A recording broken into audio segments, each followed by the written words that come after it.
Anywho, I will keep this one short so it can be consumed in a commute. Cool. Perfect. Yeah. So yeah, it's basically a career journey podcast. So with you, keeping it short is going to be insanely tough, and there'll be things that I definitely just sort of speed through. Yeah. Um, No but worries. but yeah. So you also just, I mean, you boggle my mind because you're somebody that started out in the DIY space and continued to have a career in the DIY space without, like, I'm looking at your LinkedIn because I was curious about, but like there aren't a lot of gaps in your career. Like, Yeah. Yeah. It's like are we kicking off? Should we just yeah, kind of get into it? let's just get into this because Let's get into it. So I'm I intrigued. I like that sort of like that take on it because I've never felt like I had, well, I'm really fortunate that I haven't had gaps in working because I can't really afford it, like most people can't Fair. either.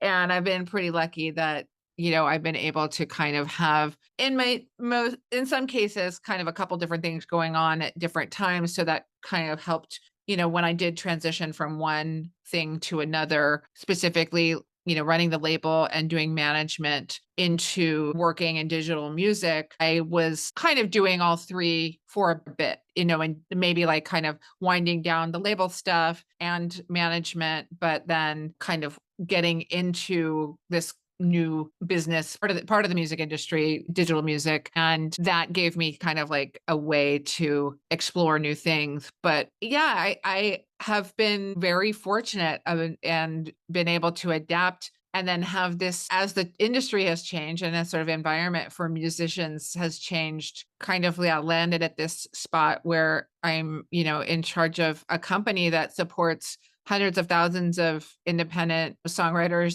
and recording artists. And in this now current era of the music industry, gives that access to the industry that's like, that was quite different from how we started as a band 30 whatever years ago. And it has all of its own, issues and challenges too, but it's really humbling. I, in fact, kind of thought about this in my work life this week. It's really humbling for me to, be doing Bratmobile again at this point, because it really does show me how hard it is to put a show on, get people to come. There's tons of other things that anybody could be doing in music, food, art, theater, dance. Like, there's a lot of stuff to do that's not online. Then you put it online and there's so much more that you could be doing. And most of us spend way too much time just, with our head in our phone. So that's kind of, yeah, it's really, I'm really grateful for that.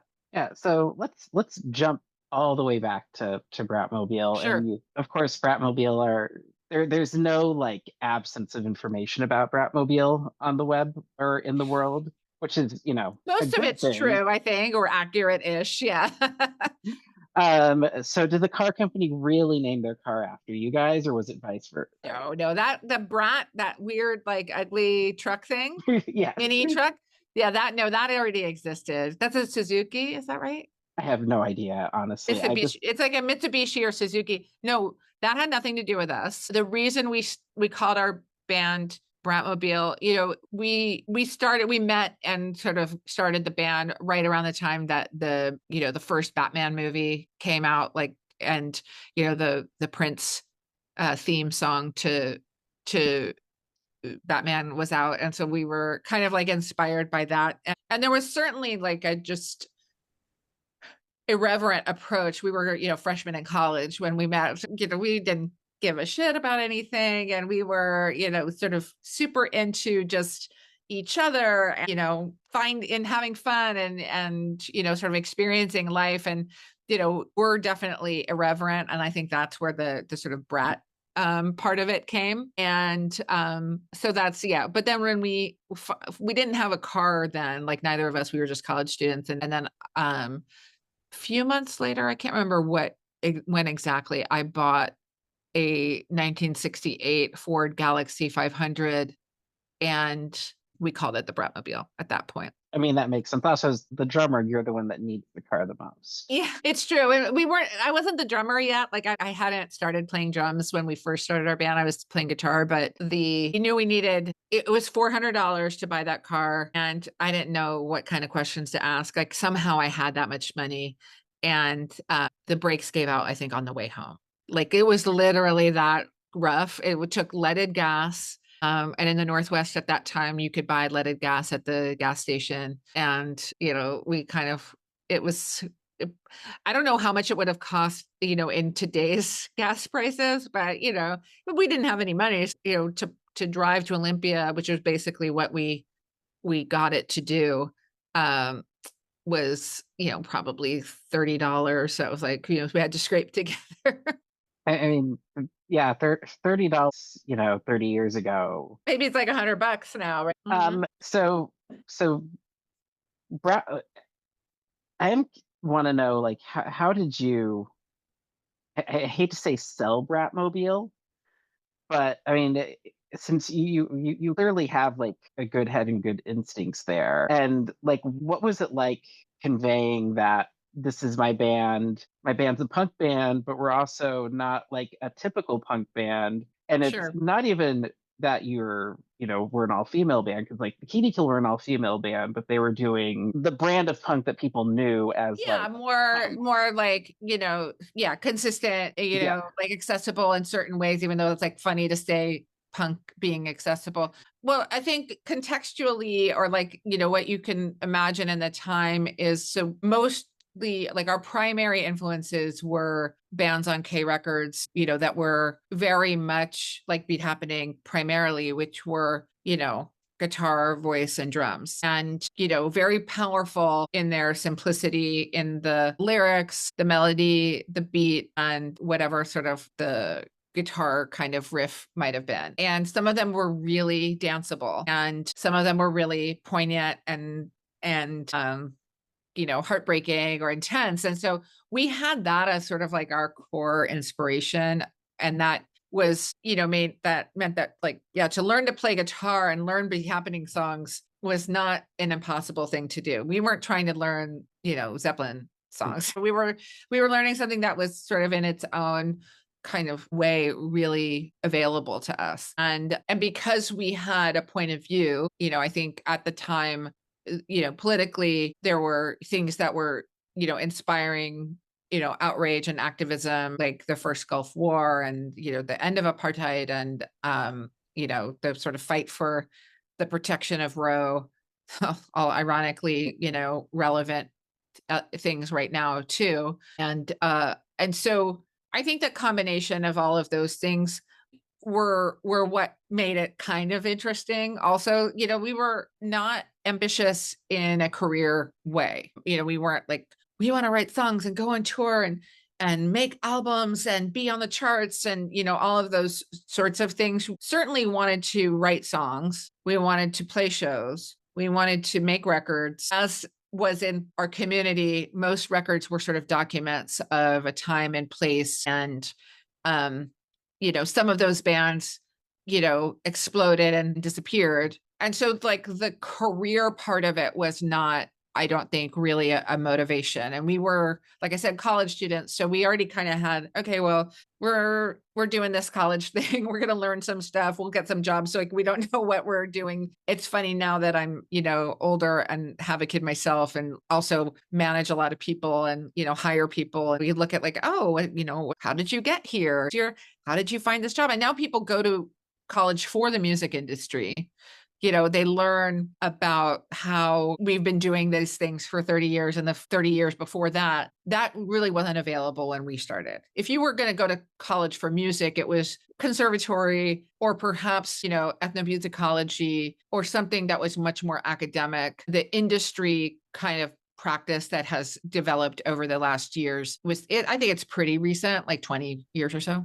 Yeah, I've at SF State, there was the music business program was just getting started when I was in college there 20 years ago. Yeah. So Yeah. And now I'll call it a big business of its own. I mean, it's like some of these, programs are extremely expensive, number one, and also, rigorous. And they have lots of people from, in fact, Allison is a professor of music industry at UCLA in the podcasting side of things. I did not realize that. Yeah, that That's kind she's of amazing. I'm more in the marketing side of things in the world now. So I'm always like, Allison, you should be sharing that information because that's how you get other things when people know that you're a professor at UCLA.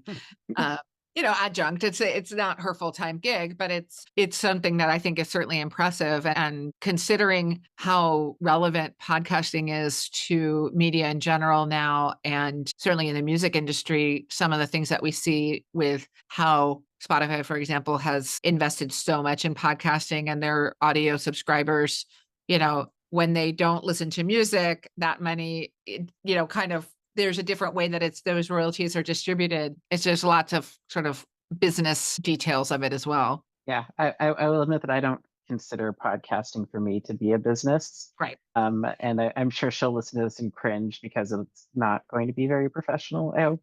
But I guess, that's kind of the same for us as a band. Like we knew that there were things that we had to be aware of, like, if we made any money, even if it wasn't very much, like we had to account for it. We had expenses, we had to manage those. And here and there would be a little money to sort of, make work.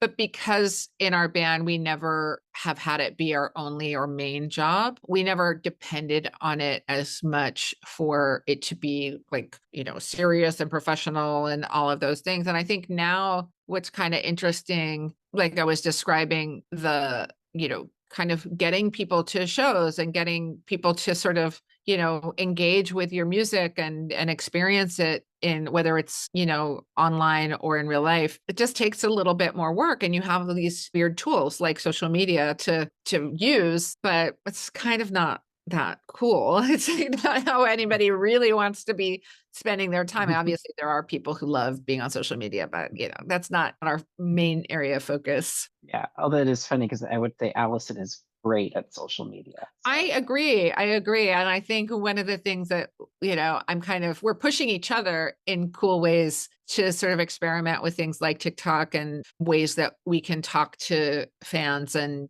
the audience, and obviously make sure that they know we're playing. Cause that's like one of those things in life now. Like, I didn't know, because we used to have two places that you would find out, SF Weekly or The Guardian in the East Bay Express. Each town had the equivalent, and that's where you would go every week to kind of see what was happening. If you knew that there was a place that you felt welcomed and comfortable, like in the Bay Area, Gilman or Bottom of the Hill or Slims or whatever it was, depending on the size of band. And so you would always kind of look, oh, okay, this is coming up. Like, but now because things sell out and, there's just such a different dynamic of the way that that part of life is managed. You just have to be more organized and on top of it. And the other thing that I kind of look at now also is because my kid's younger and she's into pop music and other, more mainstream stuff, like those tickets are crazy. They're crazy. And yeah.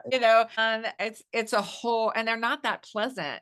When I think about going to shows like in Olympia that were in art galleries or going to Gilman and, the whole evening was there, unless we were getting, 40 or whatever down the street or whatever it was, like it was the whole commitment was to just be there no matter who was playing. And yeah, that's a little different now too.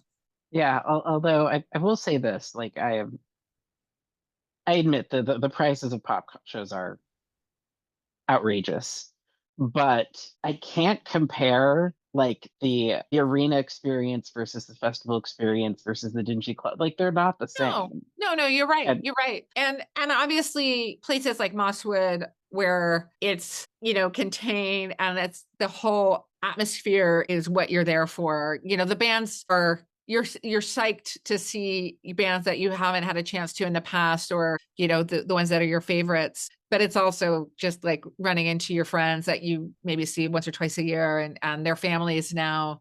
For us, I think that's really special with our best friends from all those years ago. have their kids at shows now, or they're probably not together even. They're like, "Oh, my kid's over there doing whatever." Yeah, well, I have a 6-year-old that, goes to Mosswood. She's 6 this year and goes to Mosswood every year, although she's most excited about the drag wrestling.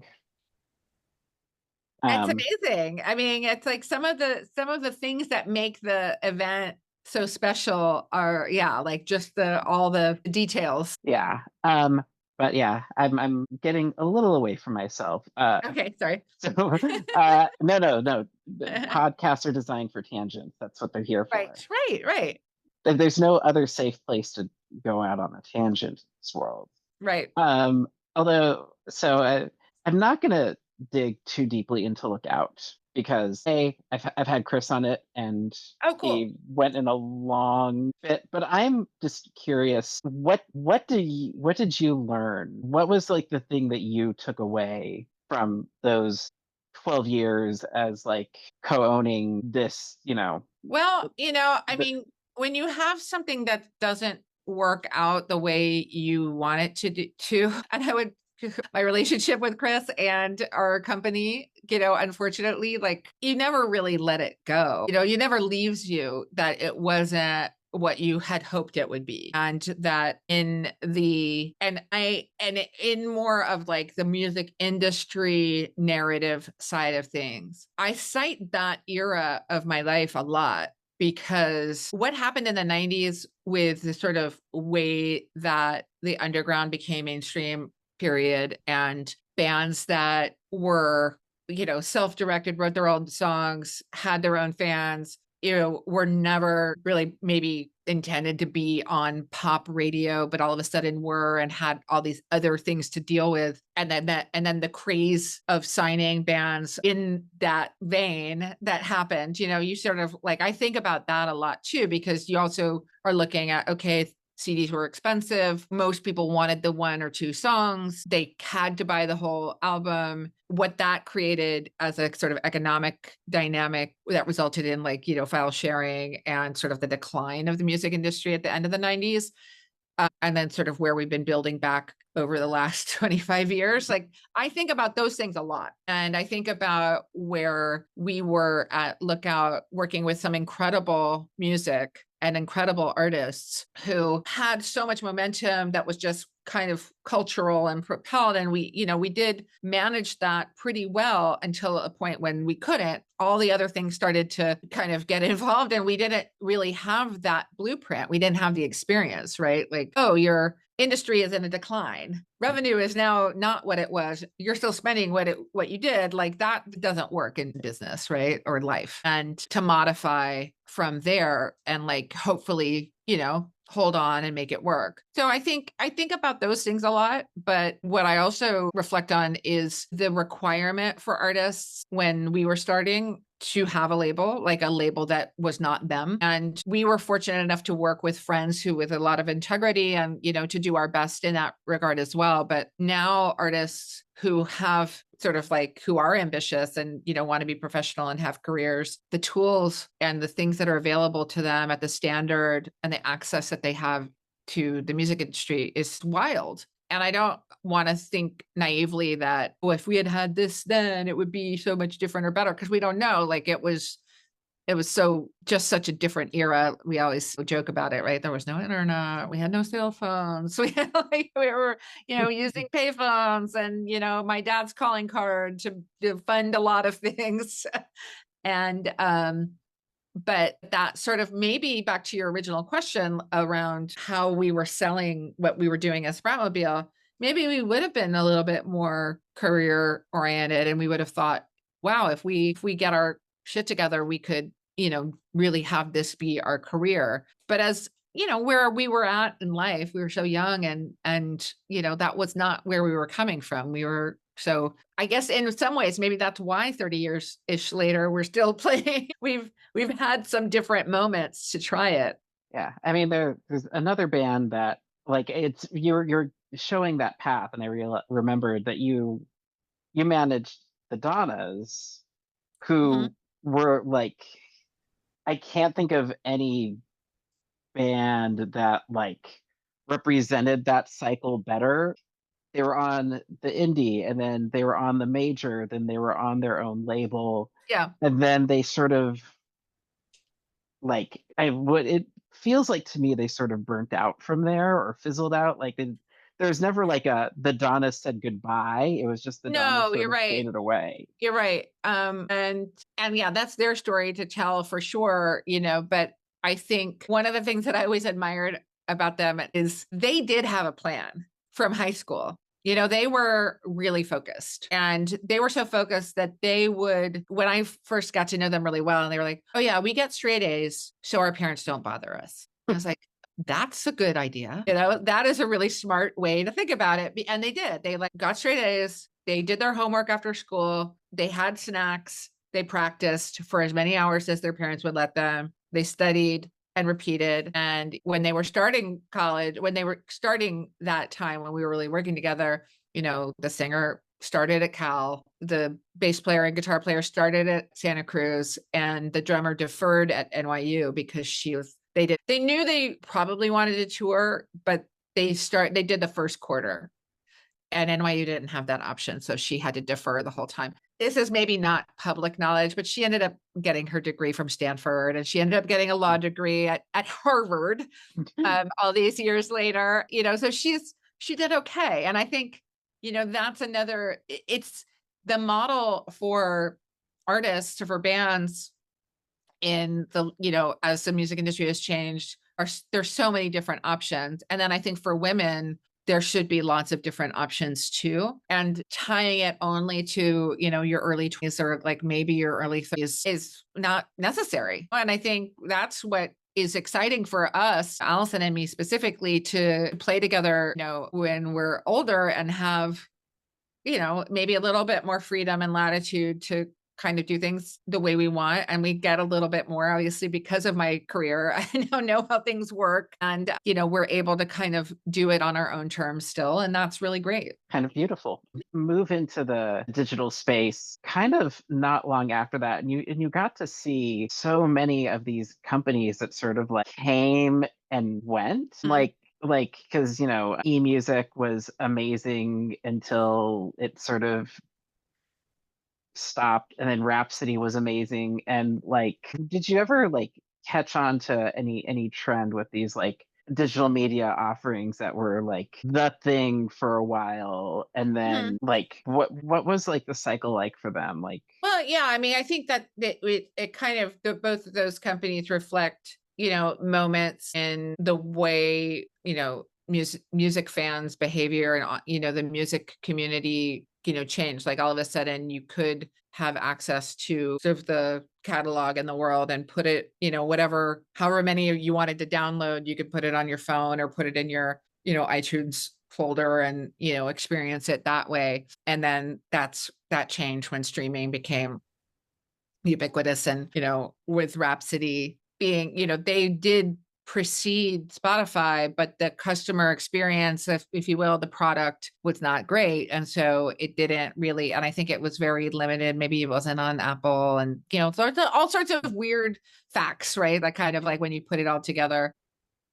I, think a lot about those changes, and having been able to be sort of in like a seat at the table for what was happening and how these changes were happening, and, what it meant to, license music from independent labels and major labels for these kind of digital services. And then, when I had the chance to join Kickstarter to run the music category there, that was really interesting because, again, it's sort of like we started talking about, it's this empowerment zone for musicians who want to kind of control their destiny and raise, money to help fund their creativity. But the music industry had a really kind of negative association with Kickstarter. It's really like it's begging, it's hat in hand. It's not the look. And a lot of artists, hi, Kitty, a lot of artists felt that like, I can't ask my fans for help directly. And it's just a little too early, right? So then cut to 4 years later, and NFTs are,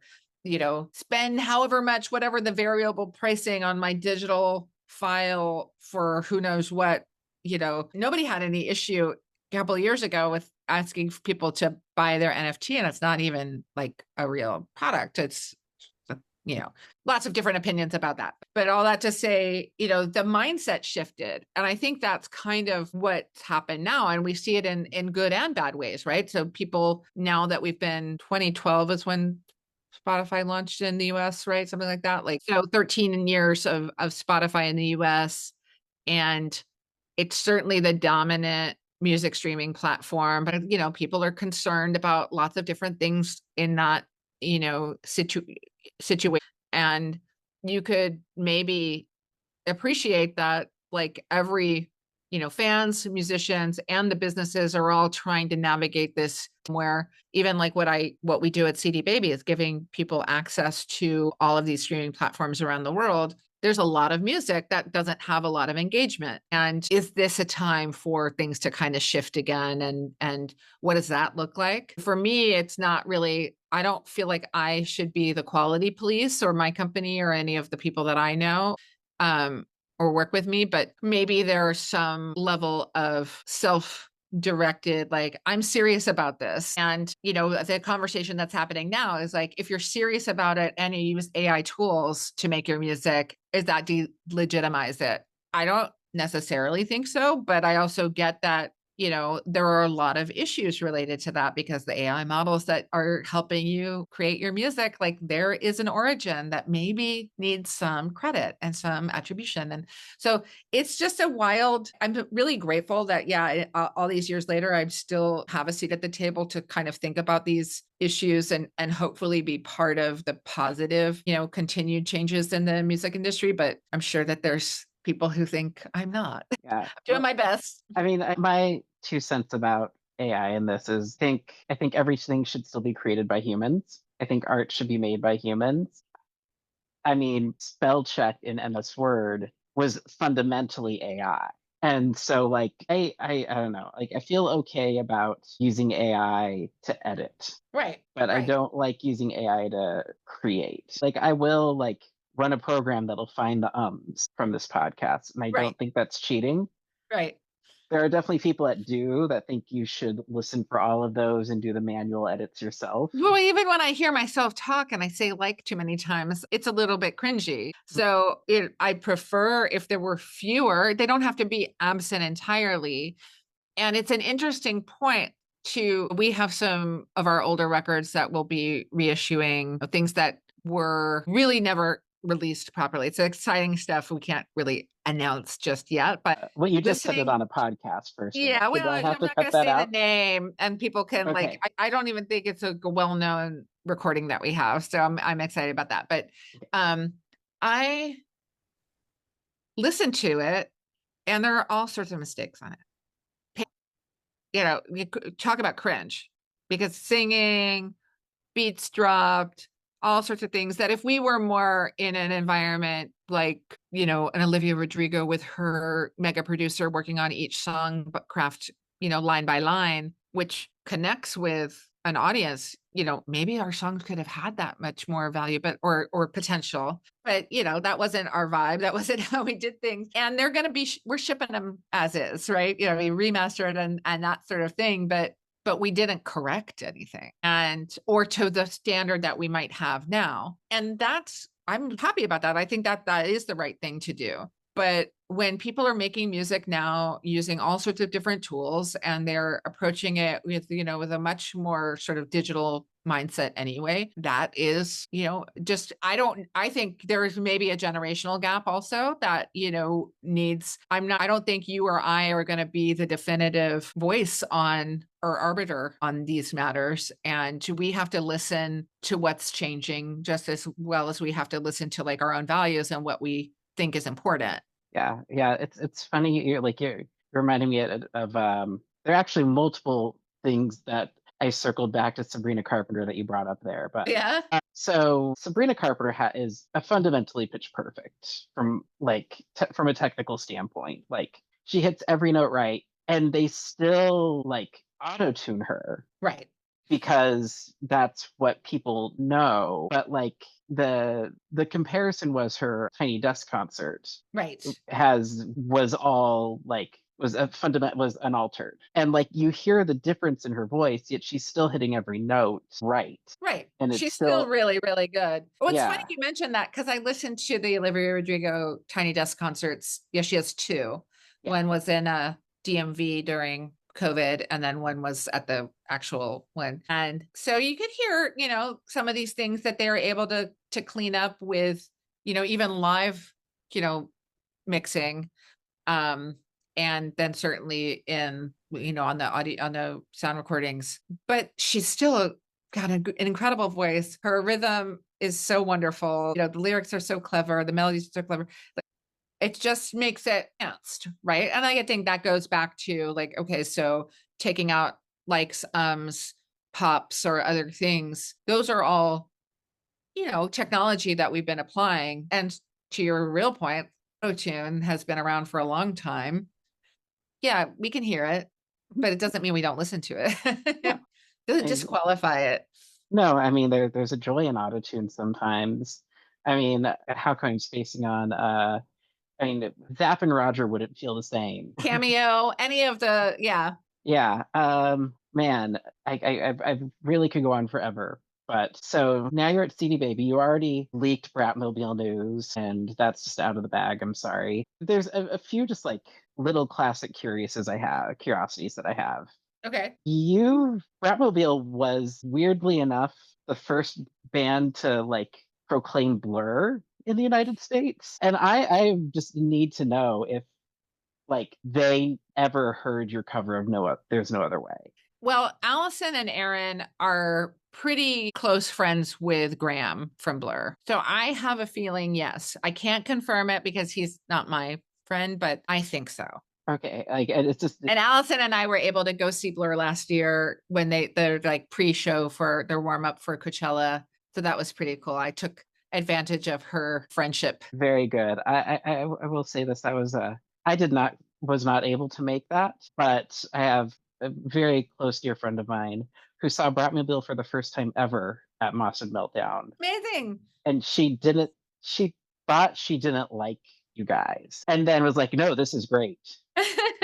Anywho, I love to hear that. And, I think because our recordings and we've been around for so long in different ways or kind of moments in time, I get, why someone might not be their thing. We recorded our first album, on a 4-track. And it sounds like it. And it sounds cool. And there's lots of records, in that era that were sort of constrained by the tech. And then our later records, we recorded more, hi-fi. I mean, I don't know what I'm talking about, but you know what I mean? Like 24 track or whatever it was, real, 2-inch tape. And they sound like it, they were properly mixed. They were still really quick. Like we never spent time making records, like 3 songs a day, 4 songs a day, maybe sometimes the whole, music and then the vocals the next day. And then we mix the third day. Like we've always operated pretty, like that was just what we knew. To tinker and to, dissect and sweeten, like that just was not our style. So I get it. Like, but now what's cool is that, because we've been playing for so long, I mean, I think certainly, even though I was a little rusty when we played at Mosswood 2 years ago, I became a better drummer over the years. And so that was great. And then, we have friends playing keyboards and bass with us now too. So it sounds a little bit more full and there's more backing vocals and stuff like that. yeah, okay. Yeah, although I would know that she was the president of the Blur fan club in the 90s in the US, or not fan club, bulletin board. Oh, And I there was like 7 of us trying to get tickets for that show, and I was the one person that couldn't go. And I was the only one that got in the on sale. wow. So I made it so she could go. Okay, one more minute. I also you can say that it's a secret. I caught that you are also doing Where Eagles Dare, or you teased rehearsals of that on the. That's the plan. Is anybody who's doing the Glen, or do you just not want to I'm say? definitely not gonna say that. You will have to Okay, see it at Mosswood. that was like But it's someone that we adore who's been or like one of our friends for since our first tour, and I think of in the Mosswood family. So I'll let you figure it out. I'm so jazzed about that. Like I yeah, I'll Yeah, practice starts in earnest soon. So okay. But yeah, I'll try to remember to bring some hair gel to immediately double lock. please. Okay, you've got summer tour happening, Massive Meltdown, LA. What are the other cities? Portland, Vancouver, and Olympia. Yeah, and you've got Olympia as the festival with L7. Yep. And Team Drush and other friends. So that's going to be awesome. Yeah. All right. It's right at the 45-minute mark. I We did did it. it. We did it. And you'll uh, edit it for all of the details. So thank you so much. Thank you. This means the world to me. Like Oh, this is in like the bucket well, list. can you believe it's only a few weeks away? Like, Uh, yeah. So we'll see you soon. yeah, I have the one of the production coolers is sitting outside this office right now, and I need to get it to somebody soon to get it like cleaned up and like Ready for the they sterilize the coolers for you guys. So nice. Awesome. All right. Well, we'll see you on the 19th. yes, Awesome. I'll be there. I will We're please. playing on the 20th, but we'll be there on the 19th. Okay, I'll probably even like hand somebody in your party credentials at some point, I'm sure. Okay. Awesome. All Cool. right, All right. thank you Have so a great much. day. See you soon. Bye.